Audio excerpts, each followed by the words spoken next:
Christian Marquise, for example, believes that we have lost 85% of our Christian literature, and that the literature of the first 200 years is all lost, and it has nothing to do with the teachings that were saved and continued on in this practice.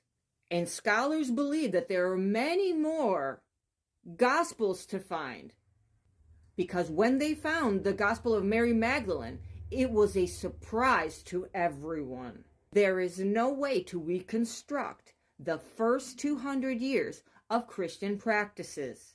There are no surviving texts unless we find new ones. Therefore, the Christian religion, the Catholic Church, is following their own made-up gospels. Their picture will always be incomplete because they are ignoring fundamental facts of the first 200 years. And not only because so much is lost, it's because Christian practices were not written down in literature in the beginning. And thanks to this distinct development and unique situations, these early churches often had divergent practices and perspective. The key aspects of Christian doctrine and practices was different in every church. They were not even doing the same thing. So when I say that the Christian church that exists now was invented and made up by old men that decided what we were to know and not to know, it's all a grand manipulation, because it's not the true teachings of Jesus Christ, our Savior. There are fundamental questions about the teachings of Jesus: the nature of salvation, the authority of prophets, and the role of women and slaves.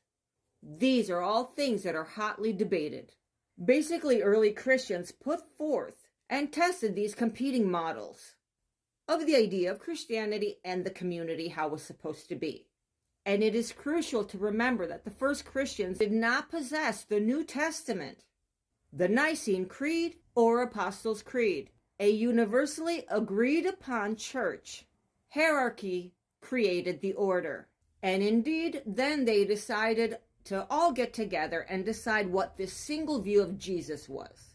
To put an end to all of these disputes, this is when they created the New Testament and the Nicene Creed.